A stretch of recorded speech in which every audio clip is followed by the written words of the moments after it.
오늘 이 말씀은 우리가 흔히 쉽게 찾아볼 수 있는 비유는 아니에요. 널리 알려져 있는 비유는 아닙니다. 근데 오늘 이야기는 굉장히 아주 심플하고 굉장히 단순하고 명료합니다. 어렵지 않습니다. 근데 오늘 이 비유를 우리가 이해하기 위해서는 한 가지 이 비유가 있기 전 상황과 사건들을 좀 생각을 해봐야 됩니다. 왜냐하면 이 비유는 괜히 나온 게 아니라 이 사건의 흐름 속에서 예수님이 그 당시에 예수님께 질문을 던지고 있던 사람들에게 답을 주기 위해서 비유를 들어서 말씀하신 것이기 때문에 어떤 상황에서 예수님이 이런 비유를 하셨는지 좀 이해하는 게 필요합니다.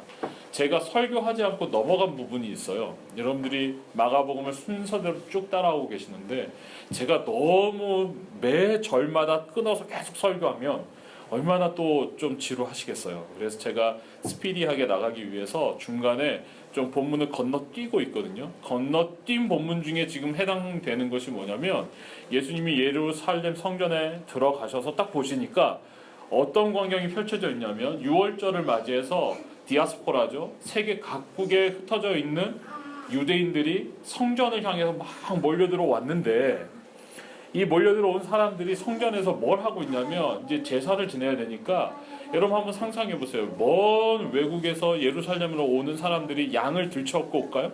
아니요. 네, 소를 들쳐업고 올 수 있을까요? 아닙니다. 네, 그런 거 불가능하거든요. 그러니까 사람들이 뭘 했냐면 제사는 드려야 되고 제물을 사야 되거든요. 그 제물을 어디서 샀게요? 성전 뜰에서 제물을 샀어요. 굉장히 편리하잖아요. 상당히 편리하죠. 근데 성전 뜰에서 제물을 살 때 성전 뜰에서 제물을 살 때는 통화를 하나로 통일시켜서 받았어요. 그 통화는 녹이면 더 그 값어치가 더 큰 걸로. 이게 실제 우리 그 동전 중에도 그런 게 있잖아요. 우리나라 대표적인 동전이 10원짜리인데 10원짜리 옛날 10원짜리는 10원짜리를 녹이면 덩어리로 만들면 10원짜리가 갖고 있는 10원의 값어치보다 더 많이 나간대요. 그래서 가끔가다 이거 되게 나쁜 일인데 10원짜리들만 돌아다니면서 막 모아. 그래가지고 이걸 녹여가지고 덩어리로 만들어서 파는 사람들이 적발돼서 경찰에 잡혀간 적이 있어요. 나쁜 사람들이. 이거는 우리나라 화폐 유통법에 걸리는 일이에요. 이런 일들이 성전에서 있었어요. 사람들이 통화를 딱 하나로 정해놓고 통화에 해당되는 그 돈만 쓰도록 해놨어요. 그래가지고 거기에서 굉장히 많은 차익이 생기고 많은 이익을 성전의 뜰에서 장사하는 사람들이 그것을 보았어요. 그러다 보니까 성전 뜰은요 굉장히 많은 사람들이 뭘 갖고 와요? 소 가지고 오죠, 염소 가지고 오죠, 양 가지고 오죠, 뭐 비둘기 파는 사람도 있죠, 곡식 빻아놓은 거 파는 사람도 있죠. 성전 뜰이 뭐가 됐어요? 시장이 돼버린 거예요.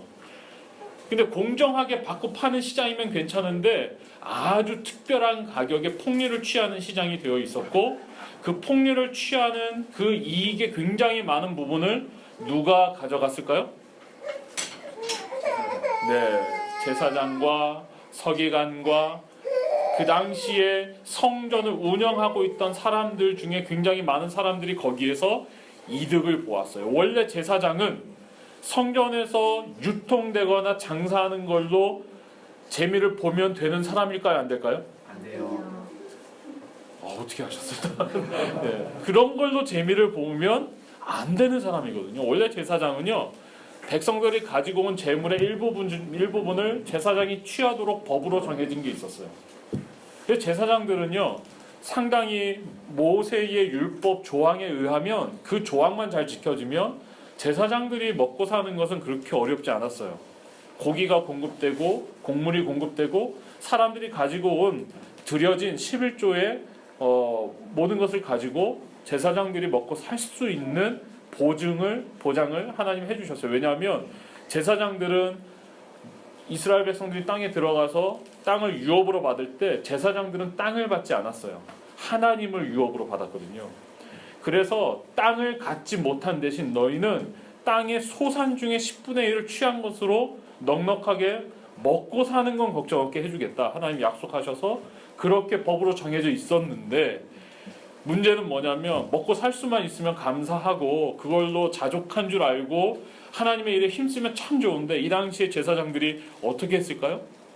사람이 하나를 가지면 몇 개 갖고 싶죠? 네, 2개 갖고 싶죠. 2개가 생겼어요. 그러면 몇 개 갖고 싶어요? 네, 옆에 있는 4개 갖고 있는 아이 보면 부러워요, 안 부러워요? 부럽죠. 나도 4개 가져야 마음이 편할 것 같죠. 4개를 가졌어요. 근데 옆에 보니까 7개 갖고 있는 애가 있어요. 네, 부러워요, 안 부러워요? 부러워요. 사람 마음이 그렇잖아요. 제사장이 충분히 먹고 살 수 있는, 가족이 함께 살 수 있는, 공개받을 수 있는 환경 안에 있었지만, 제사장들이 자신들의 직위를 행하다 보니까 자신들도 좀 권세 있고 싶고 이 세상에 힘을 갖고 싶고 좀 한 소리 하면 사람들 다 말 잘 들었으면 좋겠고 좀 더 풍족하게 살았으면 좋겠고, 이런 마음이 마음에 들었던 것 같아요. 그래서 사람들이 욕심을 부리기 시작했어요. 욕심을 부리다 보니까 정해지지 않은 이익을 탐하기 시작했고, 이런 장사하는 사람들이 성전 뜰 안에 들어와서 시장을 펼쳐도 이걸 잘못됐다고 말하는 제사장이 한 명이라도 있었을까요? 없었을까요? 없었어요. 네, 그건 정확히 모르겠지만 네, 없었어요. 그래서 성행했어요. 장사가 성행했어요. 그런데 여러분, 드디어 예수님이 성전 뜰 안에 딱 들어가시자 성전 뜰 안에 어떤 일들이 벌어지고 있었어요? 네, 막 염소 뛰어다니고 양 뛰어다니고 소들이 서 있고 막 비둘기 팔고 막 난리가 난 거예요. 사람들 돈 주고 받고. 예수님이 어떻게 하셨게요? 어떻게 하셨을까요? 예수님 전 생애에서 이렇게 터프한 모습을 보여주신 건 여기가 유일해요. 예수님이 한 번도 직접 폭력을 쓰신 적이 없는데, 예수님 직접 폭력을, 저는 분명히 폭력이라고 얘기했습니다. 폭력을 쓰셨어요. 허리띠를 풀으셔가지고 끈을 가지고 이 성전에서 장사하는 사람들의 그 바구니를 쳐서, 뭐 그 정도가 아니었을 것 같아요. 뭐 손으로 치고 작대기 들고 때리고 가장 액티브한 그림이 지금 배경으로 깔려 있습니다. 아마 이런 광경이 펼쳐졌을 거예요. 예수님이 난리를 소동을 일으키셨어요. 두들기고 던지고 쏟고 발로 차고 막 이러면서 성전에서 장사하고 있는 사람들을 내쫓기 시작하셨어요. 여러분, 정말 신기하죠? 그곳에 있는 어떤 사람들도 예수님이 난동을 피우는 이 난동을 제재할 수가 없었어요. 너무 확신 있게 난동을 피우시니까. 그러면서 뭐라고 말씀하셨냐면 11장 뒷부분에 보면, 내 아버지 집은 뭐 하는 집이라고요? 기도하는 집인데 너희가, 지금 이 장사하고 있는 장사하고 있는 너희들이 뭘 만들었다? 강도의 소굴을 만들어 놓았다. 너무 가슴 아파하셨어요. 너무 상심하시고 너무 분노하셨어요. 그러자 지금 누가 문제가 됐을까요? 어떤 사람들이 화가 났을까요? 이렇게 장사를 못하면 제일 먼저 누가 손해봐요? 네, 장사하는 사람들 난리가 났죠. 지금 장사하는 거 다 날라가고 장부 날라가고 지금 뭐 어떻게 외상값도 받아야 되는지 지금 난리 났잖아요. 그 이득을 취해야 되는 직접적인 수혜자인 제사장들이 굉장히 심사가 뒤틀렸어요. 이 사람이 뭔데? 그런데 나쁜 말, 틀린 말을 한 건 아니어서 대놓고 제재할 수는 없었어요. 사람들이 와가지고 예수님께 질문했어요. 뭐라고 질문할게요? 예수님, 당신이 누구길래 어떤 권세로 이런 일을 행하는 겁니까? 이렇게 질문했어요. 너 누구에게 허락받았어? 너 자격이 뭐야? 너 무슨 권세를 가지고 이런 거 하는 거야? 이렇게 물어본 거예요. 그러자 예수님께서 뭐라고 대답하셨게요? 예, 저는요 어디서 자격을 받았는데요, 뭐 이런 얘기 안 하셨어요. 예수님 뭐라고 말씀하셨게요? 예수님 굉장히 현명하게 대답을 피해가셨는데 뭐라고 말씀하셨냐면 오히려 질문하셨어요. 질문하는 사람들에게 오히려 질문하셨는데 뭐라고 질문하셨냐면, 요한의 세례가 하늘로부터냐 사람으로부터냐 이렇게 질문하셨어요. 질문에 대해서 질문을 꺼내놓으셨어요. 근데 이것이 굉장히 중요한 예수님의 말씀이에요. 왜냐하면 요한의 세례는 사람들을 회개케 한 징표로서 굉장히 중요하게 그 시대에 쓰였는데, 제사장과 서기관들이 하늘로부터다라고 얘기하면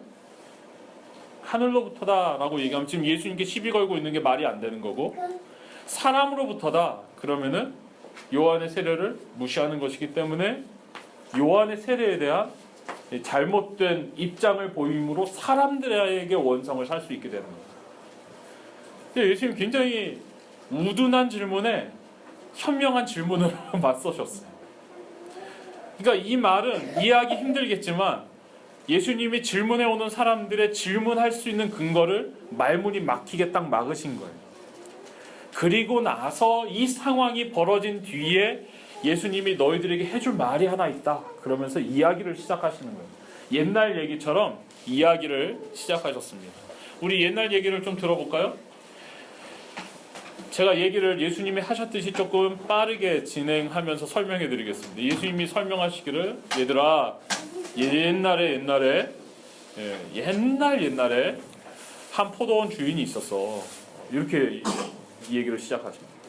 이 포도원 주인은 너무너무 인자하고 마음이 부유하고 넉넉해서 포도원을 짓기 시작했는데 포도원을 너무 이쁘고 잘 지어놓은 거예요. 어떻게 잘 지었냐면 포도를 짤 수 있는 집도, 포도즙 틀도 만들어 놓고 성루도 성곽도 세우고 대충 포도원을 지은 게 아니라 포도원이 아주 그럴싸하게 멋있게 괜찮게 저 위에 백종원 씨가 이렇게 얘기하고 써붙여 있던데 그럴싸하죠 이렇게 딱 써 있더라고요. 그럴싸하게 누가 봐도 괜찮게 아우 멋있는 포도원이야 라고 여길 만큼 잘 지었어요. 정성 들여 지어가지고 누구에게 줬을까요? 농부들을 모집했어요. 포도원을 경작할 농부들을 모집해서 농부들에게 세를 줬어요. 세를 준다는 건 어떤 의미죠? 이 포도원 마음껏 쓰세요. 대신 나랑 약속한 일정 부분의 세를 나한테 주셔야 돼요. 약속하고 세를 줬어요. 농부들이 와가지고 포도 농사를 짓다 보니까 이 포도원 좋아요, 나빠요? 너무 좋거든. 굉장히 좋아요. 포도도 잘 열리고 시설도 좋고 살기도 좋아요. 너무 좋아요. 그러다 보니까 농부들의 마음속에 뭐가 생겼어요? 욕심이 생겼어. 이거 내 거 할까? 이거 내 거 하고 싶어. 이런 마음이 생기는 거예요. 빼앗아 버릴까? 이런 마음이 생기는 거예요. 드디어 때가 돼가지고 주인은 세를 받기를 원했어요. 내가 빌려드렸으니 세를 조금 주세요. 이렇게 요청했어요. 주인이 세를 달라고 얘기하는 건 당연한 권리인가요? 무례한 일인가요? 당연하죠. 당연한 거예요. 근데 농부들이 마음속에 뭐가 생겼다고요? 욕심이 생기기 시작했어요. 이 포도원을 내 걸로 만들고 싶어. 이런 마음이 생기기 시작한 거예요. 그래서 농부들의 마음속에 그런 마음 때문에 세를 주지 않아야 되겠다는 생각이 들었어요. 세금이 오지 않자, 세가 오지 않자 포도원 주인이 자신이 데리고 있는 종들을 보내기 시작했어요. 근데 오늘 말씀을 보니까 어떤 사람은 핍박해서 내쫓고, 어떤 사람은 머리에 상처를 주어서 내쫓고, 어떤 사람은 모욕을 하고, 어떤 사람이 심지어 살인까지, 보낸 종을 죽이기까지 했다고 성경은 기록하고 있어요. 농부들이 뭘 하기 시작한 거예요? 네, 범죄죠. 반역이죠. 불법이에요. 네. 이런 일은 있을 수 있나요, 없나요? 이런 나쁜 짓을 하게 두면 되나요, 안 되나요? 안 돼요. 안 되죠. 네. 정말 나쁘잖아요. 네? 달라고 그러면은 세를 줘야지 왜 보낸 종들을 때리고 죽이고 그래요? 나쁜 짓이잖아요. 네. 무엇 때문에 농부들의 마음이 이렇게 나쁘게 변했을까요? 무엇 때문이죠? 무엇 때문이죠? 자기 것이 아닌 걸 갖고 싶은 마음 때문에, 내 거 아닌 것을 내 걸로 만들고 싶은 욕심 때문에. 그 욕심이 농부들을 어떻게 움직였냐면 잔인한 사람으로, 과격한 사람으로, 폭력을 행사하는 사람, 심지어는 범죄자가 되도록 만들었어요. 오늘 말씀을 보면 그 다음 말씀이 제일 중요한데 이해가 안 되는 말씀이에요. 그 비유 중에 제일 중요한 부분인데 제일 말이 안 되는 부분이에요. 왜냐하면 종들을 때리고 핍박하고 내쫓고 심지어 죽이기까지 한 그 악한 농부들이 있는 그 포도원에 주인이 어떻게 생각을 했다는 거예요. 말씀을 보면 뭐라고 기록되어 있냐면 내가 내 아들을 보내면 그래도 내 아들이니까 존중하겠지. 주인의 생각은 이거예요. 여러분 이 주인의 생각에 여러분 동의하실 수 있습니까? 제가 보기에 너무 순진한 주인 같아요. 그동안 종들이 계속 그렇게 핍박을 받았으면 저 같으면 사람을 사서 군대를 만들든지 뭐 아무튼 동원해서 포도원을 어떻게 싹 쓸어버려야 진정될 일 아닙니까? 그런데 이 주인은 너무 멍청한 건지 순진한 건지 계속 참고 참다가 더 순진한 생각을 하는데 그래도 내 아들은 존중하리라. 그래도 내 아들은 존중하리라. 그 말은 들으리라. 이런 생각을 했다는 거예요. 여러분 어떻게 생각하세요? 여러분이 포도원 주인이라면 여러분 어떻게 하시겠어요? 처음에 안 될 때부터 가서 경찰로 싹 잡아가지고 네네. 처음에 안 될 때부터 싹을. 매우 합리적이고 좋은 방법이 공권력을 동원한 법적으로. 맞습니다. 응당이 오늘날을 사는 현대인이라면 그렇게 해야 되는 거 맞습니다. 그게 가장 쿨하고 그게 맞는 방법인 건 맞아요. 근데 그 쿨하고 맞는 방법을 포도원 주인이 사용하지 않는다는데 오늘 이 비유에 어려운 점이 있어요. 이해하기 힘든 부분입니다.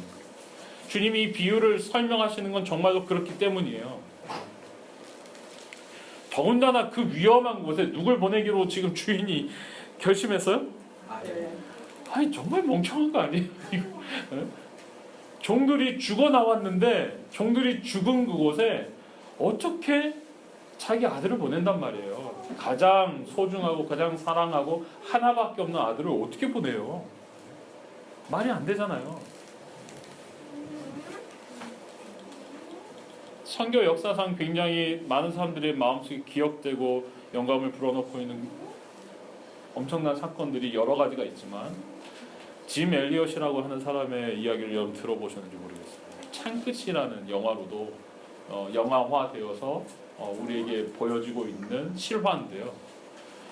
식인종들이 살고 있는 식인종 부락을 전도와 선교하기 위해서 선교사 일행이 그 식인종들에게 다가갔는데 그곳에서 선교사님들이 무참히 목숨을 잃었어요. 살해당했어요. 식인종들에게 죽임을 당했어요. 근데 그때 마침 거기에 미국의 그 저널이 있어서 사진을 찍고 그 사건이 미국 신문에 보도가 돼가지고 미국에서 어떤 문제가 생겼냐면 이런 무모하고 이런 그 사람의 생명을 이렇게 그 가치 없게 희생해도 되는 건가라는 선교에 대한 문제 제기가 굉장히 심각하게 됐었어요. 굉장히 젊은 나이에 이제 아이들도 어린 선교사님들이 선교사님들이 5명 그 굉장히 큰 선교에 대한 그 질문 과연 이렇게 선교해도 되는 건가? 막 이런 얘기들이 막 왕성하게 일어났었어요. 여러분 참 놀라운 것은 그 뒤에 그 같은 부족을 선교사님들의 부인과 아이들이 찾아간 거예요. 선교하기. 여러분 어떻게 됐을까요? 그곳에서 그 부족을 찾아가서 선교사님과 자라난 그 아이들이 거기서 사역하고 그분들의 섬김과 선교를 통해서 그곳에 있는 부족들이 차츰 신앙을 받아들이고 나중에 알게 되었을 때 서로 대화하고 이야기를 하게 되었을 때 당신들이 죽인 그 사람들이 사실은 이 아이들의 아버지고 내 남편이다. 거기 굉장히 유명한 말이 있지 않습니까? 영원한 것을 위하여 영원하지 않은 것을 포기하는 것은 어리석은 게 아니다. 라고 얘기했어요. 선교사님. 되게 멍청하지 않나요? 남편을 죽인 그 부족을 아이와 아내들이 찾아갔다는 거. 그리고 부족의 풍습이 남자들은 먹는데 살해하는데 여자들은 살해하지 않는 풍습을 가진 그런 부족이었던 것 같아요. 하나님의 역사는 좀 멍청한 데서 시작하는 것 같아요. 왜냐하면 하나님이 멍청하게 사랑하시니까. 바보같이 사랑하셔서 현명하고 똑똑한 잘 계산하는 사랑이 아니신 것 같아요. 그래서 하나님의 사랑에 물들기 시작한 사람은, 하나님의 사랑을 받아들이기 시작한 사람은 멍청하게 사랑하기 시작하는 것 같아요. 하나님의 사랑을 받아든 사람들의 특징이라고 저는 생각합니다. 그 선교사님들처럼 정말 멍청하게. 여러분, 오늘 아버지보다 더 멍청한 사람이 있어요. 제가 볼 땐 더 아버지보다 더 대책이 없어요. 그 아들이에요, 아들. 아니, 어떻게 포도원 주인이 가라고 한다고 그 아들은 무슨 정신으로 거기를 가는 거예요? 저 같으면 거기 간다고 하고 딴 데 가겠어요. 저 거기 가고 싶었는데 가지 못할 이유가 있었다고 변명하겠어. 아니, 갔다가라도 문 앞에서 야도하고 딱 찍고 돌아가겠어. 나 갔다 왔다고. 그게 현명하지 않나요? 아니, 솔직히 얘기해보세요. 여러분 같으면 그렇게 하지 않겠어요? 더 멍청한 사람이에요. 더 이해가 안 되는 사람이고 더 판단 불가의 사람이에요. 우리가 볼 때 가장 미련한. 근데 여러분, 지금 이 얘기를 하고 있는 예수님이 사실은 그 포도원 주인이 보낸 그 아들이잖아요. 자기 얘기를 하고 있는 거죠, 지금 예수님.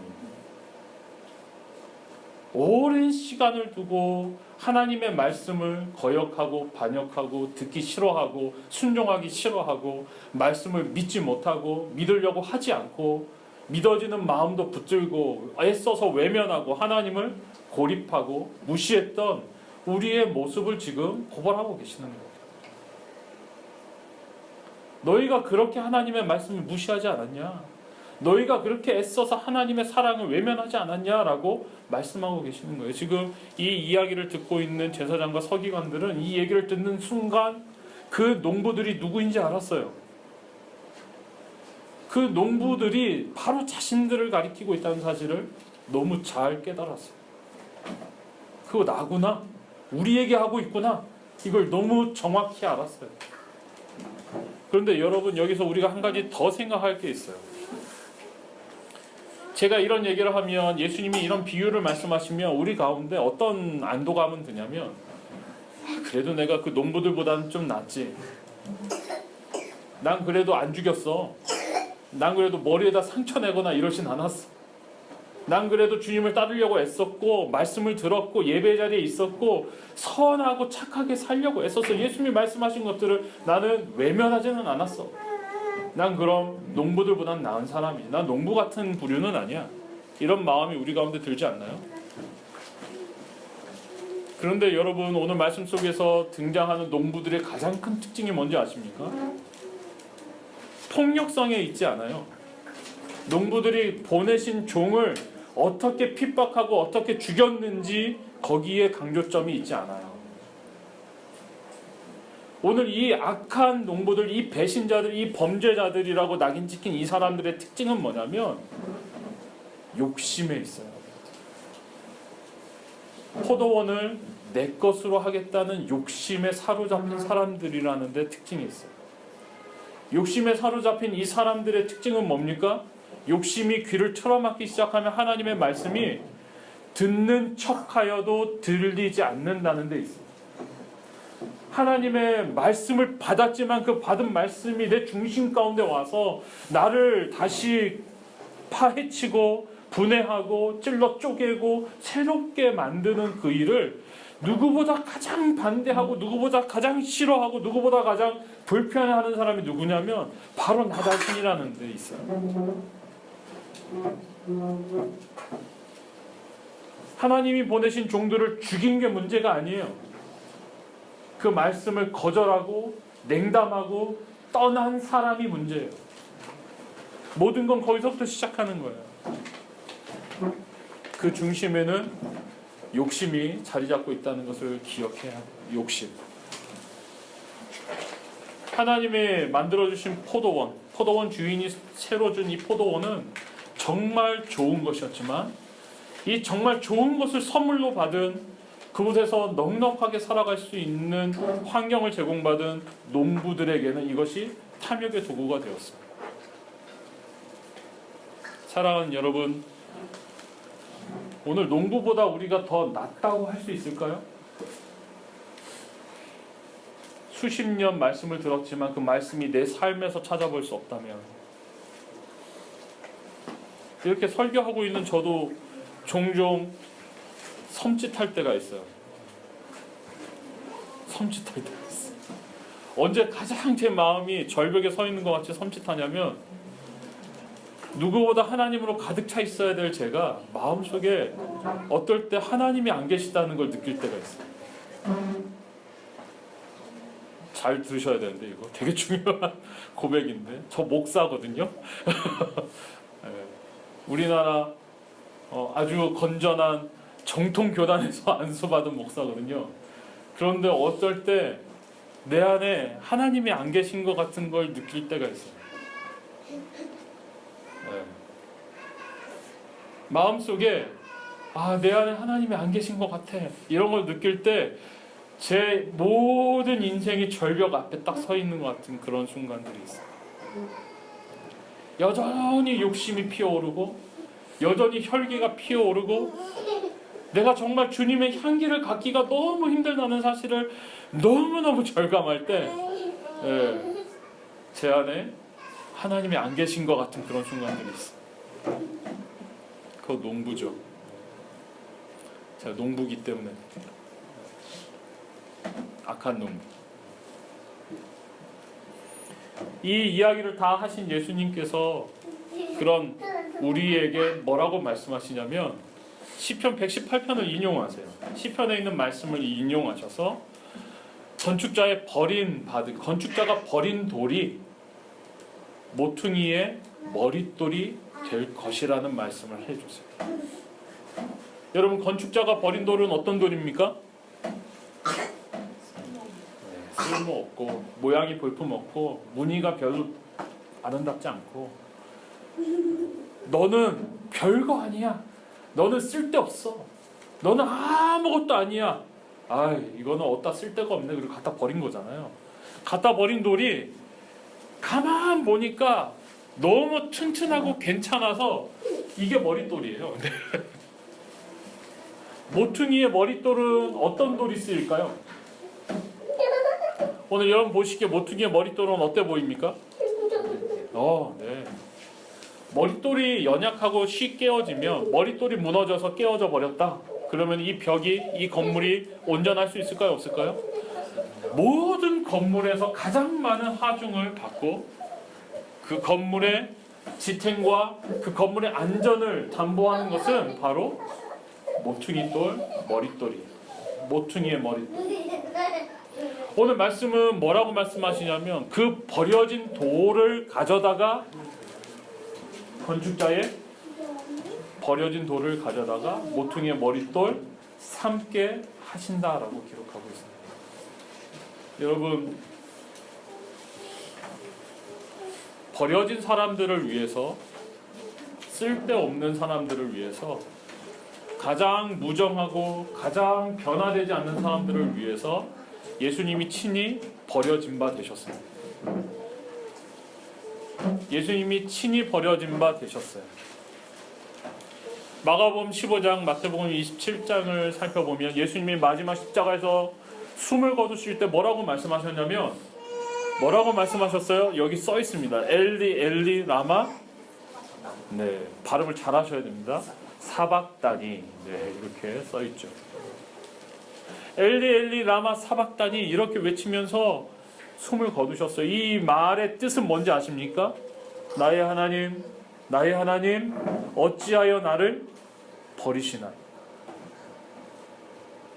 하나님을 향해서 예수님이 어찌하여 나를 버리시나이까라고 절규하시면서 숨을 거두셨어요.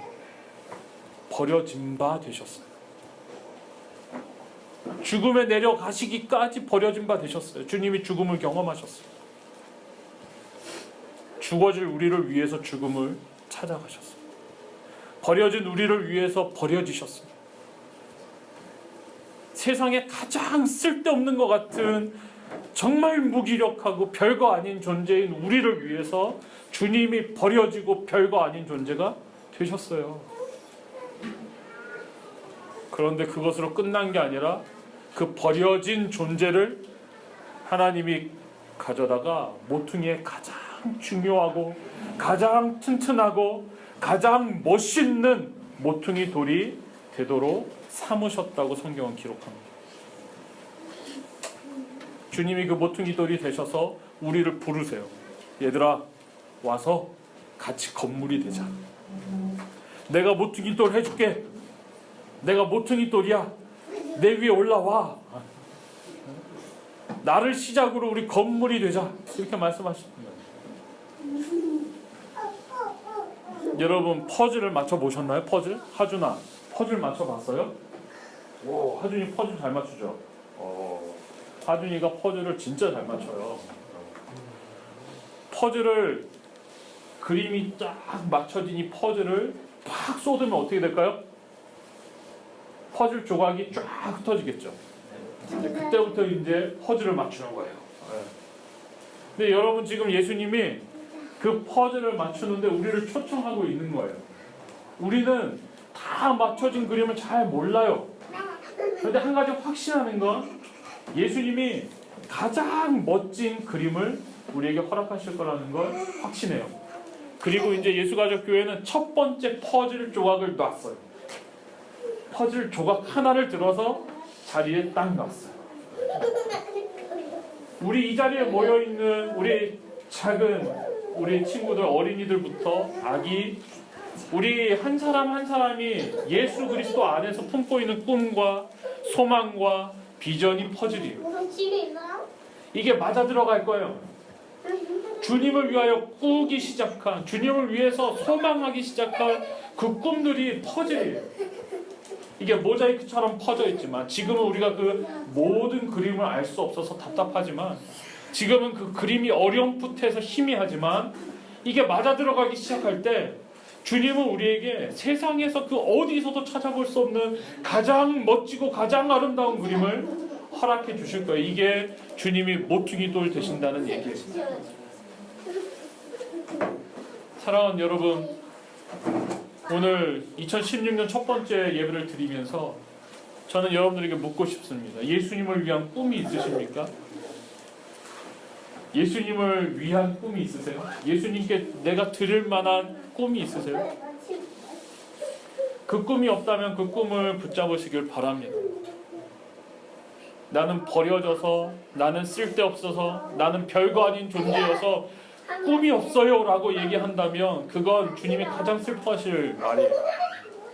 주님을 위하여 꿈을 꾸고 그 꿈이 퍼즐 조각이 되어서 하나로 맞아 들어가기 시작할 때 예수 가족 교회를 통해서 일하시는 주님의 손길의 아주 구체적인 일들을 우리가 분명하게 보게 될 것입니다. 너무 즐거워요.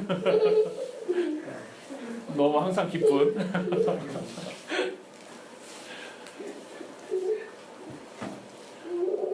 오늘 말씀은 계속해서 우리에게 이런 질문을 남깁니다. 당신은 주님과 연합된 건물로 지어져 가고 있습니다. 주님과 연합된 건물로 우리는 지어져 가고 있는 걸까요? 새해를 시작하면서 제 마음속에 이런 생각이 들었어요. 과연 남들이 다 기뻐하고 떡국을 먹고 가족들과 함께 화목하고 좋은 시간을 보내는 이 새해가 모든 사람들에게 기쁨이 될 수 있을까? 새해는 시작됐지만 소망을 가질 수 없는 사람들이 너무 많지 않을까? 새해는 시작됐지만 여전히 더 큰 한숨 쉬는 사람들이 있지 않을까? 새해는 시작됐지만 여러 가지 걱정에 사로잡혀서 기뻐할 수 없는 우리의 이웃들이 있는 건 아닐까? 그런 이웃들과 우리가 초대받은 자리가 바로 여기입니다. 주님과 함께 연합되어져서 건물로 지어져 가는 것. 그걸 주님이 우리에게 요청하셨어요. 요청하셨어요. 오늘 우리가 이 비유를 통해서 몇 가지를 발견합니다. 첫 번째는 하나님의 정말 바보 같은 사랑이에요. 제가 계속해서 얘기하지만 이 하나님은 너무 바보 같아요. 진짜 바보예요. 어떻게 참고 또 참을 수가 있죠? 어떻게 이렇게 오래 참을 수 있죠? 제가 집에서 가만 보니까 아무리 자매가 서로 좋아하고 서로를 사랑해도 오래 참지 못하더라고요. 우리 집에 그 하자매들이 있는데요. 그게 또 당연하긴 해요. 아무리 남녀가 사랑해서 결혼해도 결혼한 그 관계 안에서 1년 365일 항상 참을 수 있는 건 아니더라고요. 고개를 다 끄덕이시잖아요. 그렇죠? 내가 아무리 자녀를 사랑해도 정말 눈에 넣어도 안 아플 것 같은 이 자녀이지만 자녀들을 1년 365일 매 순간 참을 수 있는 건 아니더라고요. 우리가 갖고 있는 인내력과 견디는 힘에는 한계가 있는데 하나님은 우리에게 어떤 사랑을 보여주시냐면 정말 멍청하게 바보같이 참고 또 참으시는 모습을 보여주세요. 그리고 그것이 사랑이라고 말씀하세요.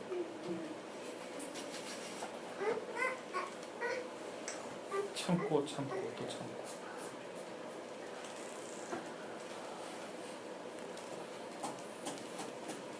여러분, 작은 손해와 내게 끼쳐지는 불이익에 너무 예민한 것은 어쩌면 이런 참는 사랑이 좀 훈련되지 않아서인지는 모르겠어요. 그게 현명하고 합리적이긴 하지만 그게 사랑인가? 사랑을 훈련해야 될 자리라면 그 좀 우리가 좀 다른 걸 더 깊이 생각해 봐야 될 필요가 있지 않나 싶어요. 근데 고린도전서 13장에 보니까 사랑장이라고 얘기하는 고린도전서 13장에 정말 특이한 것은 사랑을 이야기하는 이 장에 참는다는 표현이 계속 반복해서 등장해요. 사랑은 오래 참고, 사랑은 모든 것을 참으며, 사랑은 모든 것을 견디느니라. 사랑은 참고 견디고 참아내고 등등등 참는 것. 저는 이 하나님의 바보 같은 사랑 앞에 우리가 그 사랑을 받은 사람들로서 조금이라도 아주 조금이라도 하나님의 좀 바보스러움을 같이 닮아갔으면 좋겠습니다. 같이 바보가 됐으면 좋겠습니다. 우리도 바보로 살면 얼마나 좋을까. 사랑에 관한 한 좀 바보 같아졌으면 좋겠어요. 너무 계산하지 말고, 너무 따지지 말고, 너무 합리적인 방법을 찾지 말고. 두 번째 우리가 비유를 통해서 깨닫게 되는 것은 오늘 굉장히 중요한 말씀 중에 하나는 포도원 주인이 아들을 보내면서 언급하는 언급에 들어있어요. 아들마저 죽인 농부들을 향해서 포도원 주인은 포도원 주인의 진노의 심판을 약속합니다. 심판이 이미 시작된 거예요. 그래서 여러분, 우리가 살고 있는 이 시대는 예수님이 이미 오셨기 때문에 예수님의 오심은 구원의 소식이고 복된 소식이지만 예수님의 오심의 구원의 소식, 복된 소식은 함께 어떤 소식이냐면 심판의 소식이에요. 이미 심판이 시작됐어요. 포도원 농부들은 포도원 주인의 아들을 죽였고 내다버렸어요. 근데 그 아들이 죽인 것으로 끝난 것이 아니라 부활하셔서 심판의 주로 언젠가는 오시겠다고 약속하셨고, 그것은 심판이 시작되는 시점이 아니라 심판이 결말되어지는 시점이에요. 심판은 이미 시작됐어요. 우리에게 주어진 길은 두 가지예요. 그래서 사실은 생명의 길을 선택하느냐 아니면 이미 선포된 심판의 길로 계속 갈 것인가. 우리가 복음을 전하면서 당하는 창피나 우리가 복음을 전하면서 당하는 고난과 수모와 모욕, 이것보다 이 복음을 들어야 되는 사람이 심판을 면해야 한다는 강렬한 소망이 더 우선한다면 우리는 복음을 전하지 않을 수가 없을 거예요. 왜 복음을 전하다가 쉽게 포기합니까? 심판이 와닿지 않거든요. 나도. 이 사람이 심판을 반드시 면해야 한다는 절박함이 있다면 우리는 무슨 수를 써서라도 그 사람에게 복음을 전할 거예요. 구속자 되시고 구원자 되시는 죽음을 이기시고 부활하신 예수님에 대해서 말하지 않고는 견딜 수 없는 마음이 될 거예요. 우리에게 있는 중요한 도전은 이겁니다. 이 사람이 심판에 나가 떨어져도 심판으로 영원히 멸망당해도 괜찮은 사람이라면 복음을 말하지 않아도 괜찮아요. 우리가 좀 직무유기하지만 괜찮아요. 하지만 정말로 이 사람이 구원받고 생명의 길을 걸어야 될 사람이라면 창피를 무릅쓰고라도 복음을 전해야지. 이것이 오늘 비유가 우리에게 도전하고 있는 굉장히 중요한 마지막으로 저는 오늘 이 말씀을 마무리하면서 2016년 우리 모두가 주님을 더 깊이 알았으면 좋겠어요. 모퉁이 돌 되어주시는 우리를 위하여 자신을 죽이시고 우리에게 생명의 길을 열어주신 그 주님을 더 깊이 알았으면 좋겠어요. 농부들과 같이 우리 안에 변화되지 않는 성품이 있고 공허함, 욕심에 사로잡힌 마음들이 있다면 우리는 주님을 더 많이 알아야 되는 사람들이에요. 더 깊이 알아야 되는 사람이에요. 저는 우리 모두가 정말 주님을 더 깊이 알아갔으면 좋겠어요. 호세아서 6장 3절에 보니까 그러면 우리가 여호와를 알자 힘써 여호와를 알자 그의 나타나심은 새벽빛같이 어김없나니 비와 같이 땅을 적시는 늦은 비와 같이 우리에게 임하시리라. 호세아 선지자가 뭐라고 얘기합니까? 우리가 여호와를 알자 더 힘써서 알자.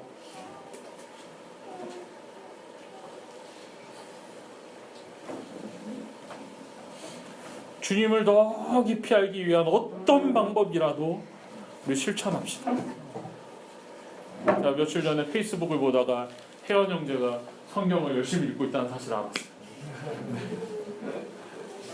새해가 시작되고 성경을 읽기 시작해서 열심히 읽었더라고요. 파이팅. 이틀 읽었습니다. 원래 작심 3일이니까 3일마다 새로 결심하면 되죠. 뭐라도 합시다. 뭐라도. 뭐라도. 정말 주님을 깊이 알기 위해 뭐라도 합시다. 주님을 알지 아니하고 주님을 경험하지 아니하고 어떻게 우리가 바뀔 수 있을까요? 주님과 연합되지 아니하고 어떻게 우리가 건물로 세워질 수 있을까요? 주님과 함께하지 아니하고 어떻게 우리가 교회라고 말할 수 있을까요? 주님을 더 깊이 아는 2016년이 되시기를 축복합니다. 오늘 우리가 함께 읽을 하나님의 말씀 여러분들에게 축복의 말씀으로 성경 구절 뽑는 시간은 아니지만 여러분 모두에게 축복의 말씀으로 드리고 싶습니다. 우리 같이 한번 읽을까요? 시작. 아버지께서 나를 사랑하신 것 같이 나도 너희를 사랑하였으니 나의 사랑 안에 거하라. 주님이 뭐라고 말씀하세요? 나의 사랑 안에 거하라. 주님의 사랑 안에 거하라. 그분의 사랑을 먹고 마시며 누리며 매일매일 지내는 우리 모두가 되었으면 정말 좋겠습니다. 기도하겠습니다.